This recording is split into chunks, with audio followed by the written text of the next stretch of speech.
Buenas noches, bienvenidos a una nueva velada de Depredadores. La sesión de hoy la dedicamos a un asesino cuya leyenda ha superado con creces sus propios crímenes, Jack el Destripador. Como escenario, el Londres del final de la época victoriana, oscuro, brumoso, de calles intrincadas y lleno de miseria. Corría el año 1888. Esta noche seguiremos un rastro de sangre que, más de un siglo después, no ha logrado todavía conducirnos hasta la identidad del culpable. Acompañadnos en este recorrido, merece la pena.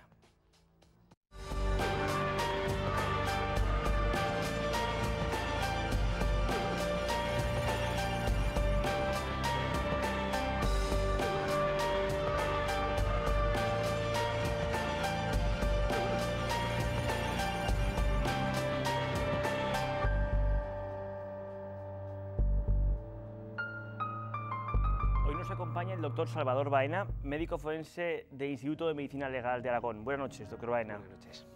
Con él nos estrenamos en una nueva dinámica, ¿no? Y es la de abordar casos que no han sido resueltos. Hoy nos enfrentamos a la leyenda, a la historia de Jack el Destripador. Llama la atención que, a pesar de que, bueno, nos enfrentamos y estamos en una época en la que los medios eran limitados, como enseguida nos comentará el doctor Baena. Sin embargo, los crímenes fueron bastante espectaculares, puesto que estamos hablando de 5 mujeres brutalmente asesinadas. ¿Cuál sería la explicación? ¿Por qué hasta hoy? ¿Qué ocurrió en aquella época para que Jack el Destripador saliera impune de aquellos crímenes? Probablemente porque en aquella época no existían los medios que en la actualidad tenemos. Y luego además la policía británica, concretamente 2 policías que había en aquella época en Londres, una más metropolitana y la otra más de la City, del centro de la ciudad, no solo no carecían de medios, sino que estaban sometidos a una presión social importante. Luego recordemos que en aquella época pues apenas había medios de iluminación, medios fotográficos, estaba en pañales, por así decirlo, el tema de las huellas dactilares y evidentemente todos los indicios que hoy en día se recogen en la ciencia criminal moderna, en la criminalística, pues no existían. Por lo tanto, el método científico aplicado a la ciencia forense y a la criminalística y a la criminología, podemos decir que partió de este caso como un caso pionero en el sentido de que hubo muchos defectos y de ahí se aprendió. De acuerdo. Jack el Destripador, por tanto, primer asesino en serie, pionero en ese sentido, que forzó un poco a que la policía de diferentes lugares empezase a tomarse muy en serio que sin un método correcto, sin unos ciertos recursos, no se podía llegar a la resolución del caso. Efectivamente. De todos modos, algo sí que le voy a decir al doctor Baena, y es que al margen de los limitados recursos de los que disponían, por otro lado había una cierta prisa por camuflar un poco estos crímenes. Tú mismo has hablado, Salvador, de la alarma social, ¿no?, de la presión social. El equipo de nuestro programa ha conseguido un periódico original de la época, de septiembre de 1888, donde se habla de los crímenes asignados a Jack el Destripador. Ahora mismo estamos viendo imágenes. Efectivamente, ahí vemos la portada de Londres, era un lunes, efectivamente, de septiembre de 1888, el 24, justo cuando se acababa de localizar. Si veis ahora en la imagen, tenemos el titular, Los crímenes de Whitechapel. Todavía no se había recibido ninguna carta de Jack el Destripador con su nombre artístico, de Jack el Destripador, por tanto se calificaban simplemente de modo genérico como los crímenes de Whitechapel, porque aunque fue el primero, ya que a continuación se asignaría a Jack el Destripador, había habido unos anteriormente que seguían sin resolver. Vemos ahí pues que se dedicó una columna, pero más bien discreta. Efectivamente, no había mucho interés en que esto saliera a la luz, ¿no, doctor? Empezaban en aquella época a tener alfabetización los británicos y concretamente los londinenses. Eso hacía que los medios de comunicación para este tipo de eventos pudieran ser amplificadores de lo que pensaba la sociedad. Y además había dos situaciones. Por así decirlo, Londres estaba dividido entre lo que llamamos el barrio este y el barrio oeste. El barrio oeste era el más rico, el más aristocrático, el más poderoso, y esto ocurría en el barrio este, mucho más empobrecido, mucho más tenebroso, con mucha más marginalidad, y esto hacía que enfrentaba no solo la sociedad con el criminal, sino la sociedad con la sociedad más pudiente de la época victoriana británica. Una especie de llamada, ¿no?, de auxilio de los pobres hacia el lado rico, ¿no? Vosotros no tenéis problemas. Efectivamente. Vienen a hacer el crimen aquí, pero no lo hacen allí. Es un poco esa sensación, y por eso la amplificación de los medios de comunicación pues fue, por así decirlo, también el primer delito de asesinato en serie que tenía una amplificación por los medios de comunicación. Así que, claro, es evidente. No vamos a darle mucha publicidad, que si no parece que el lado pobre parece que nos va a dar problemas. Vamos a dejar todo listo. Recojamos rápido la escena del crimen, porque uno de los errores de la policía fue que tenía más prisa en limpiar todo antes de que llegase la gente, que en recoger rastros, que en etcétera, etcétera. Muy bien. Vamos ahora a ver la ficha de nuestro protagonista de hoy. Número de asesinatos, 5 confirmados. Apodo, Jack el Destripador. Lugar y fecha de los crímenes, Whitechapel, Londres, agosto-noviembre de 1888. Perfil criminal, asesino descuartizador. Jack el Destripador mató y descuartizó a 5 mujeres. Eso hoy día, desgraciadamente, no llama demasiado la atención. En nuestro programa estamos acostumbrados a criminales mucho más sádicos. Por ejemplo, John Wayne Gacy, nuestro primer protagonista, mató, que se sepa, a un mínimo de 32 adolescentes. Sin ir más lejos, en Columbine, de una sola atacada, por así decir, tuvimos 14 muertos. Claro, esto nos hace pensar ahora cómo es posible que el mito de Jack el Destripador haya llegado hasta nuestros días. Porque a finales del 19 sí que es cierto que 5 muertes llamaban la atención, pero hoy día, ¿qué opinas tú? Evidentemente, los mitos son aquellas creencias que impregnan la sociedad.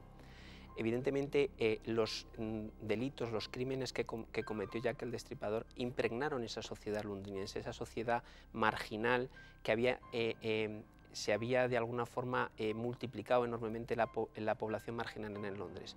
Eso hacía que un delito que no se sabía el autor, que además de alguna forma se jactaba escribiendo cartas ante la policía de que era él y que no me van a pillar, y que además había una serie de eventos un poco histriónicos acerca de lo que estaba realizando, pues evidentemente marcaban una alarma social, que unida a los medios de comunicación y a eso que estábamos diciendo de los ricos con los pobres, pues evidentemente mitificaron hasta el punto de que hoy en día probablemente sea el psico-killer o el asesino en serie que más novelas se han escrito al respecto, que más series televisivas, que más películas se han realizado, precisamente porque se ha mitificado y se ha pasado generacionalmente, de generación en generación. Estamos hablando de ya más de 120 años y por tanto aún en día los británicos lo entienden como un caso no resuelto y como un caso muy mitificado. Claro, si a su falta de identidad conocida, a su ensañamiento, etcétera, se añade ese paisaje romántico, gótico del Londres de finales del 19, supongo que eso todavía ayuda más a la creación de la leyenda, ¿no? Efectivamente, estamos hablando del Londres del novelista Charles Dickens, en el que ya de por sí era lúgubre y tenebroso, un poco matizado por ese aumento de la población, por la época del final de la época victoriana, de dónde venían los británicos y a dónde iban, un poco esa situación de cuestión social, ¿no? Que en el caso también, lo que decía, también se dan una serie de particularidades desde el punto de vista social y criminológico, que es el tema policial que hemos dicho antes, ¿no? Las dos policías, los problemas de alarma social y un poco el establecer determinada presión social sobre los medios policiales dificultaban ambos su labor. Bueno, antes de continuar con nuestro análisis sobre la historia de Jack el Destripador, si te parece vamos a ver el vídeo que recorre un poquito pues, su figura. Fue en Whitechapel, en el East End londinense, donde tuvo lugar el breve reinado de terror del temido descuartizador que firmaba sus crímenes como Jack el Destripador. En el año 1888, Whitechapel era uno de los peores distritos de todo Londres. Jack el Destripador comenzó allí su sangrienta carrera criminal, probablemente el 31 de agosto de 1888. Aquel día, Jack acabó brutalmente con la vida de Marianne Nichols, alias Polly, prostituta y alcohólica. La encontraron tirada en la calle, con la tráquea, exófago y médula espinal cortados y el vientre abierto.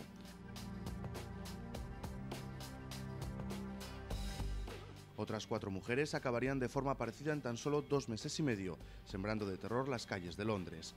La actividad policial fue frenética, pero nada se consiguió. El modus operandi del misterioso asesino era de lo más sencillo. Se hacía pasar por cliente y una vez contratados los servicios de la prostituta elegida, la llevaba a un lugar tranquilo y allí posiblemente la estrangulaba primero y luego la degollaba o descuartizaba. Durante el tiempo en que Jack se mantuvo activo matando, escribió cartas y poemas destinados al jefe de la policía londinense. En ellas se jactaba de su habilidad para escabullirse en la oscuridad de las calles y evitar ser atrapado por la multitud que le perseguía, o hacía alarde de la perfección de sus crímenes. Incluso llegó a anticipar nuevos ataques, siempre seguro de sí mismo. La última actuación de Jack tuvo lugar el 9 de noviembre de 1888 con la muerte de una prostituta llamada Mary Kelly. Después, nunca más se volvió a saber del asesino. No hubo más cartas ni más crímenes. Parecía que Jack el Destripador hubiese abandonado la escena del crimen para siempre y finalmente el caso fue cerrado en 1892. Entremos ahora, doctor, en el apartado del modus operandi. A fin de cuentas, nos encontramos en depredadores, con lo cual el tema de la caza nos importa. ¿Cuál era su forma de actuar? Primero, como todo buen depredador, haciendo un poco alabanza al título del programa, seleccionaba bien sus víctimas, pero también tenía fácil la selección, porque hemos dicho que estábamos en un lugar con mucha población marginal y que en el mundo de la prostitución era elevado. Dentro de ese espectro de las prostitutas seleccionaba a sus víctimas, pero no las seleccionaba porque físicamente fueran atractivas, porque iba a seleccionar precisamente muchas de ellas, excepto una que fue Mary Kelly, con un perfil bastante, por así decirlo, deteriorado físicamente. Perdona que te interrumpa, como en el perfil de las víctimas me gustaría entrar después, yo me refería sobre todo a la cuestión de la introducción, de los instantes antes. Claro, esto no se sabe, estamos hablando de hipótesis, ¿no?, de elucubraciones. ¿Cómo te imaginas que Jack el Destripador preparaba su viaje? ¿Por dónde se movía? ¿Qué es lo que hacía? ¿Cómo se...? no sé. Criminológicamente, entendiendo que Jack el Destripador era un trastorno de personalidad, era un psicópata, los psicópatas planifican bien sus crímenes porque no pueden improvisar curiosamente después. Tienen problemas en la improvisación, por eso lo planifican y seleccionan bien sus víctimas. No son creativos. Efectivamente, no tienen ese dote de creatividad en el momento, esa intuición de improvisación que muchas veces tenemos o que a veces resolvemos. Ellos seleccionan bien y planifican porque precisamente ante la improvisación a veces fracasan. Por eso planificaba bien y seleccionaba cuidadosamente a sus víctimas y el lugar y el hecho que iba a realizar. O sea, necesitaba crear una rutina, su rutina de muerte. Efectivamente, eso se llama, por así decirlo, la liturgia del psicópata. Es una liturgia criminal muy concreta, utilizando ese símil un poco, pues esa liturgia, un poco los pasos a tomar, porque precisamente si algo se sale del guión, se rompe su rutina y entonces empezaba a tener problemas. En la leyenda y en las películas siempre aparece la figura de Jack el Destripador con su sombrero, su capa, su bastón, su maletín, entre las calles miserables de Whitechapel. Llama la atención, según dicen algunos de los teóricos, en realidad eso no se debería corresponder con la realidad, ya que una persona vestida elegantemente en un barrio tan miserable hubiera llamado muchísimo la atención. ¿Qué opinas? ¿Te imaginas a aquel Destripador avanzando por las calles vestido tan elegante o más bien...? Pues no debía ser nada anormal, porque precisamente los del barrio aristocrático iban a visitar con mucha frecuencia este barrio más marginal, el este que llamábamos el barrio del este, precisamente para mantener contactos con las prostitutas.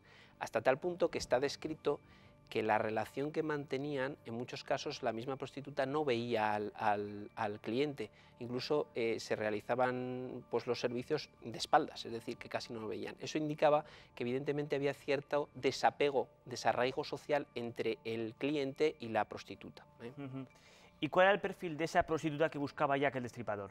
Pues antes hemos empezado a mencionar algo. Evidentemente lo que decíamos es que no buscaba una prostituta que tuviera un perfil de atractivo sexual desde el punto de vista joven, guapa, bonita, sino que iba a buscar personas pues, que habitualmente en el mundo marginal que nos rodeamos pues, eran alcohólicas, muchas veces con enfermedades y patologías. Por ejemplo, la primera que estamos viendo ahora, Mary Ann Nichols, la primera víctima reconocida de Jack el Destripador. Evidentemente eran personas muchas veces alcohólicas, deterioradas con todas las patologías y con todas las enfermedades que da de por sí el alcoholismo, problemas hepáticos, problemas digestivos en muchas ocasiones. Evidentemente eran unas personas que no tenían un atractivo como mujer, por así decirlo, prototipo de belleza. Sin embargo, la seleccionaba con ese perfil.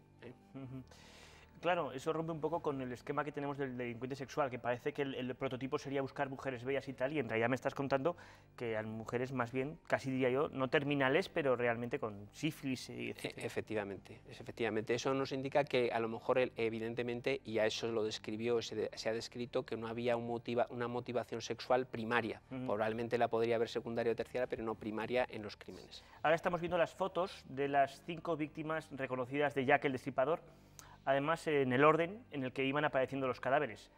Fue un plazo de 2 meses, desde el 25 de septiembre hasta el 9 de noviembre, que fue la última actuación de Jack el Destripador.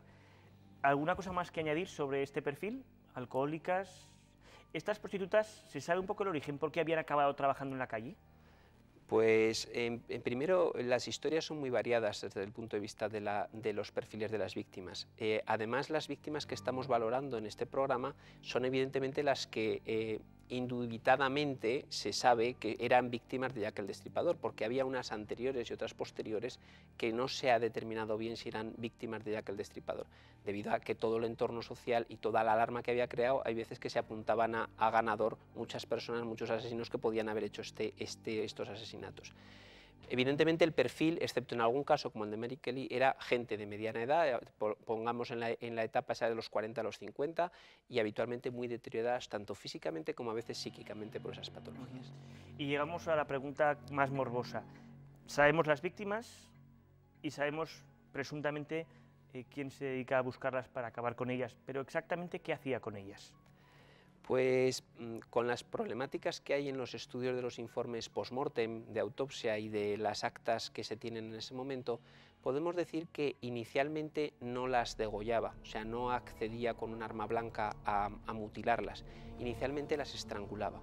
Probablemente tenía acceso desde la parte posterior y las estrangulaba, las asfixiaba y, muertas o no, las degollaba, es decir, les cortaba fundamentalmente las partes anatómicas del cuello, donde sabemos que hay grandes vasos y vías respiratorias que hacen que la persona fallezca. Y posteriormente a esa mutilación, a ese degüello, las mutilaba tanto genitalmente como a veces incluso visceralmente, es decir, cogía parte de sus órganos y luego hasta se jactaba de ello ante la policía.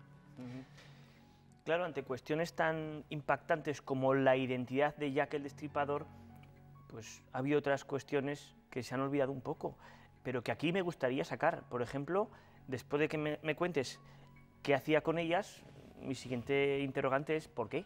¿Por qué una persona caza prostitutas, además prostitutas enfermas, y hace eso con ellas?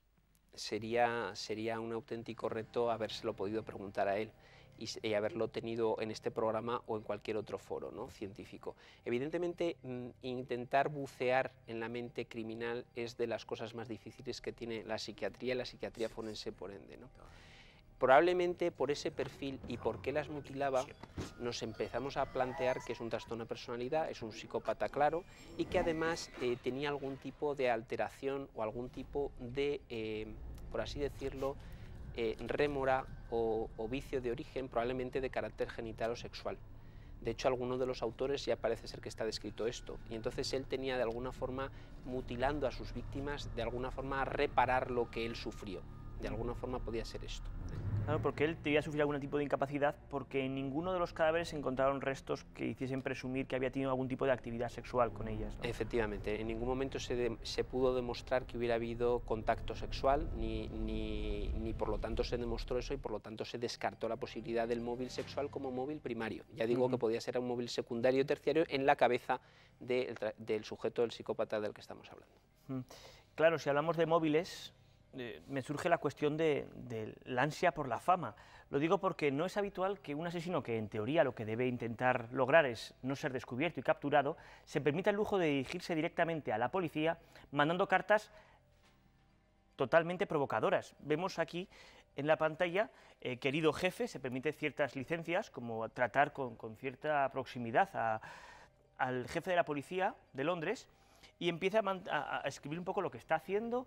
Y si además pasamos a la siguiente fotografía, donde aparece la parte final de la carta, descubriremos suyo, como una especie de despedida, insisto, como si hubiera confianza, ¿no? Suyo, sinceramente, y aquí sí que nos encontramos con Jack el Destripador, la primera vez que el asesino permitía que conociéramos su nombre artístico. A partir de aquí, en los periódicos se va a dejar de hablar de los crímenes de Whitechapel para pasar ya a los crímenes de Jack el Destripador. Por supuesto, lanza otros mensajes diciendo a la policía que no le van a coger, que por favor no sé qué y tal, y aquí vemos también, jaja, una especie de risa que se permite el lujo Jack el Destripador de dirigir a la policía. Vemos que está subrayado el jaja en la parte inferior central de la carta. ¿Y esto a qué viene? ¿Realmente busca la fama o...? Sí, evidentemente, pero esto sí que es común a todos los criminales en serie, sobre todo que tengan ese perfil de trastorno de personalidad, en el que son eminentemente manipuladores, son muy histriónicos, es decir, necesitan llamar la atención. Fíjate que hasta se dibujaba, que por cierto han señalado que no tenía mala mano para dibujar. En muchas de sus cartas, como la que estamos viendo ahora, vemos que dibuja un ataúd, un cuerpo, símbolos que incluso a veces han atajado a los masones, como un cierto compás, las calaveras, etcétera. Efectivamente, esa llamada de atención, ese ritual de escribir y de decir lo que está haciendo y casi por qué lo está haciendo y de burlarse manipulando de las autoridades y las fuerzas policiales es muy típico de los trastornos de personalidad y de los psicópatas, precisamente porque tienen ese atractivo de ser manipuladores y de sentirse observados y de sentirse queridos y además de sentir miedo a las personas con respecto a él. Eso hace que eso a él es lo que verdaderamente más le atrae, ¿no? Esa situación. Sí, sí, fíjate que incluso, bueno, pues estamos ahora viendo un autorretrato que él dibujó en una de las cartas que dirigió.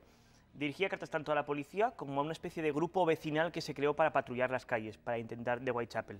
Seguimos viendo cartas, una vez más vemos ahora el detalle, suyo hasta la muerte, vemos en la carta que viene a continuación, en la penúltima línea, suyo hasta la muerte, Jack el Destripador. Y lo que casi no se ve por el brillo, debajo de la firma de Jack el Destripador, vemos cogedme si podéis, en inglés.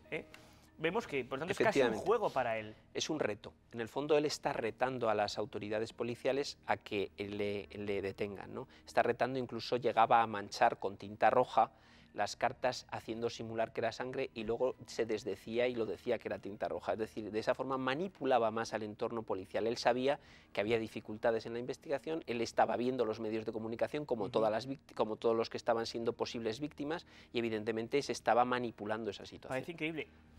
Nos lo imaginamos disfrutando con el juego, con el terror en las calles, con la policía que no daba abasto por las quejas vecinales, que no conseguían nada. Parece de película americana. Efectivamente, por eso ha sido sin duda alguna el pionero en ese sentido y, por así decirlo, el mito más importante dentro del ámbito de la criminología, ¿no? Sádico, meticuloso, jugador, provocador. ¿Quién era Jack el Destripador? Hemos llegado ya a la cuestión que ha movido y que ha hecho escribir miles de páginas en muchísimos países durante más de un siglo. ¿Quién era Jack el Destripador? No podemos aquí abarcar todas las teorías que se han barajado. Estamos hablando de 20, 25, 30 nombres. Nos vamos a quedar con las 5 teorías más importantes, las que parecen más viables, y empezaremos con la de un pintor, Sickert. Lo tenemos en la fotografía, Walter Sickert. ¿Qué nos cuentas de este presunto Jack el Destripador? Pues este sospechoso es evidentemente uno de los que más de moda está, porque la autora Patricia Cornwell, una novelista americana que ha escrito de bestsellers bastantes acerca de una forense conocida, de la doctora Scarpetta, pues hay que decir que este sujeto podía tener, o de hecho tenía, muchos números para que podía haber sido Jack el Destripador. Era un excelente pintor, era un buen dramatizador, era actor, tenía sus patologías sexuales que antes hemos dicho, genitales, y además era un sujeto culto que manejaba muy bien el entorno aristocrático, que se sabía dominar por determinados ámbitos, y parece ser que la autora hasta puede llegar a relatar propias pinturas suyas relacionadas con los crímenes e incluso hasta ha podido llegar a encontrar, según ella dice, esto no está científicamente demostrado, un perfil genético en una de las cartas ensalivadas, por así decirlo, de ese sujeto que mandaba Jack el Destripador. ¿Este fue el candidato a Jack el Destripador que viajó a Managua? Efectivamente. Pero esto es otro tema interesante. Resulta que una vez que Jack el Destripador desaparece de la escena londinense, una serie de crímenes peligrosamente similares a los de Londres, en Managua, hacen sospechar que Jack el Destripador ha cambiado de país y sigue actuando. Efectivamente. Parece ser que hay documentados 5 asesinatos de prostitutas con un perfil parecido y con un modus operandi muy semejante en Managua en esos años posteriores a los asesinatos de Whitechapel. Por lo tanto, parece ser que se podrían poner en relación con los hechos. Y es más, este sujeto, Walter Sicker, demuestra a Patricia Cornwell que estuvo en Managua, que estuvo en Nicaragua en aquella época y que por lo tanto podía haber sido el autor y podía haber sido Jack el Destripador. Vale, pasemos ahora al segundo de los candidatos para Jack el Destripador. Hablamos de Montague John Druitt, un abogado que además, si no me equivoco, terminó flotando en el Támesis de manera misteriosa, ¿no? Efectivamente, parece ser que es un abogado que tenía, aparte de sus conocimientos propios de ser letrado, tenía algo de conocimiento médico. Y no se sabe muy bien por qué, de forma sospechosa, estuvo dentro de los listados de Scotland Yard como posibles sospechosos y apareció, como bien decías, David, en el Támesis flotando sin que se supiera muy bien el motivo de esto, si fue un suicidio o si bien hubo un homicidio por parte de este sospechoso. Claro, además, puestos a sospechar, es mucha casualidad que justo cuando este señor aparece muerto, Jack el Destripador deja de actuar. Claro, son circunstancias que en un momento en el que la sociedad estaba pues muy concienciada de lo que estaba ocurriendo, muy alarmada, pues enseguida podía caerte el San Benito de candidato a Jack el Destripador. Pasamos ahora a la siguiente de las teorías, que es la del médico de... Bueno, vamos primero, por tanto, a la del príncipe Albert Víctor, príncipe de Gales. Esto ya tiene como más peligro, ¿no? Es decir, en aquella época no podías acusar tranquilamente a una persona de nobleza. ¿Cómo es posible que una persona que debía tener una especie de inmunidad ante cualquier cosa surgiese en las listas de candidatos?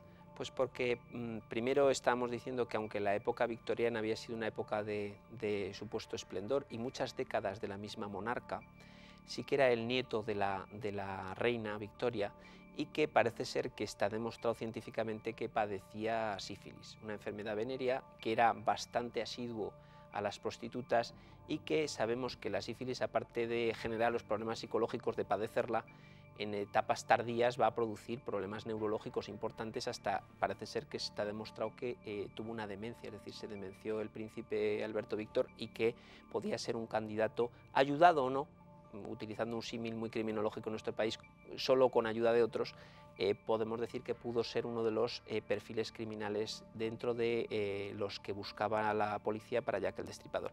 Pero esto planteaba un problema que era la conspiración real, un poco la conspiración de la corte, y eso era, por así decirlo, como bien has dicho, mentar un problema mucho más importante y más trascendente en aquella época. Sin salir del círculo de la corte, pasamos ahora a la siguiente de las teorías sobre la identidad. Hablamos ahora del médico de la reina, Sir William Whitty. ¿Qué nos puedes contar de él? ¿Por qué se ve implicado también en los círculos? Bueno, pues el médico de la corte se ve implicado primero porque estaba muy cercano a la reina, segundo porque era muy cercano también al nieto, al príncipe Alberto Víctor, y tercero porque en todos los perfiles se había descrito, que eso no lo hemos mencionado, que tenía una gran destreza el asesino para mutilar y para diseccionar, quitar esos órganos y esas vísceras. Por lo tanto, se buscó de alguna forma, y él se jactaba en sus cartas, ahora decís que soy médico, es decir, en el fondo se buscaba un perfil de alguien con conocimientos anatómicos o alguien que tuviera esa destreza con el cuchillo. Además, podemos decir que ghoul si tradujéramos ghoul, en inglés, si no me equivoco, es gaviota. Y parece ser que Sicker describió en alguna de sus pinturas gaviotas en sus cuadros, intentando escabullir su propia responsabilidad o achacar a otros la responsabilidad que él podía tener. O sea, que había un cierto juego entre los propios sospechosos de la época para quitarse el muerto y buscar un chivo expiatorio. Efectivamente. El último de los candidatos a ser Jack el Destripador, tenemos ahí James Maybrick, que en concreto, dentro de los candidatos, este sorprendió un poco más. Exactamente su presencia, ¿cómo se justifica? Bueno, su presencia se justifica porque él mismo elaboró una carta que se autoinculpaba de los crímenes. Evidentemente la autoinculpación no es piedra clave y científica de que sea el culpable, y parece ser que luego falleció envenenado por su propia esposa, y él se autoinculpaba de estos crímenes. Esto es un caso también, sí, como un perfil más, como un sospechoso más, que entramos dentro de las posibles hipótesis y que podríamos elaborar esas hipótesis en dependencia de los métodos que aplicamos para cada sospechoso. Sí, sí. La verdad es que en su momento sí fue firme candidato, porque además, como se confesaba en el diario, pero su muerte prematura acortó totalmente las investigaciones. Estas son las 5 teorías principales sobre la identidad de Jack el Destripador. Insisto en que hay más, pero todos los teóricos, que son bastantes, han hecho una especie de criba, de limpieza, quedándose sobre todo, mayoritariamente, con estas 5 posibles identidades. El caso de Jack el Destripador despierta tal pasión que en internet se pueden encontrar muchísimas entradas y hay muchísima gente estudiando el asunto. Incluso casi se ha inventado una disciplina, como una especie de destripadorología, algo así lo llaman, de gente asidua al estudio de los asuntos de Jack el Destripador. Después de hablar de la identidad, la siguiente cuestión es ¿y la desaparición? ¿Por qué una persona a la que le gusta el juego con la policía, que no ha sido atrapado, que disfruta haciendo lo que hace, de repente interrumpe, al menos en apariencia, su juego macabro?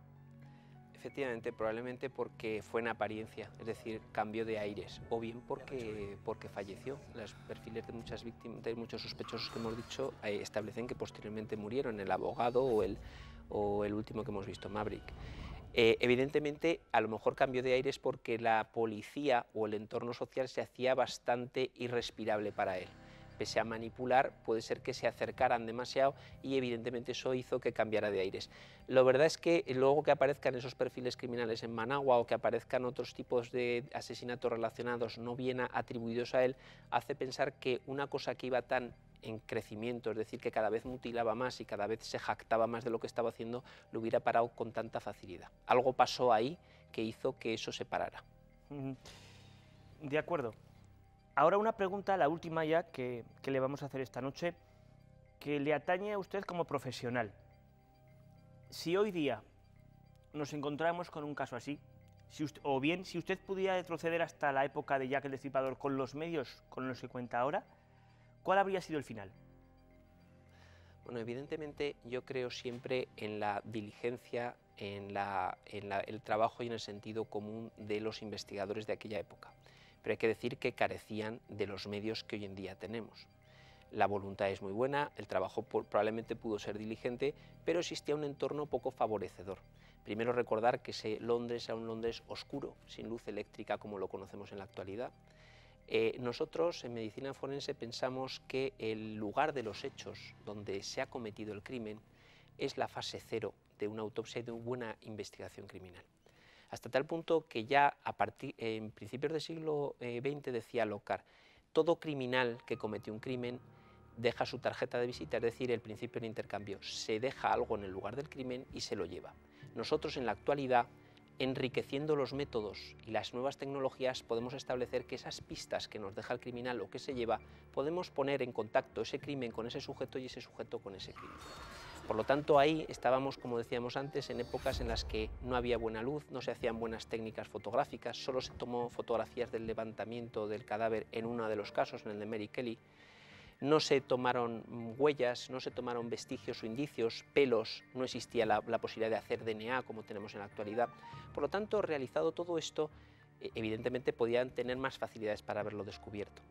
Pero hay que decir, vuelvo a repetir, que lo mejor en una investigación criminal hoy en día, hay que decir que a ese lugar de los hechos se desplazan muchos profesionales y que todos trabajando en equipo entran a formar parte de un engranaje que todo fluido entra a fructificar en esa tarjeta de visita, en buscar la identidad del criminal.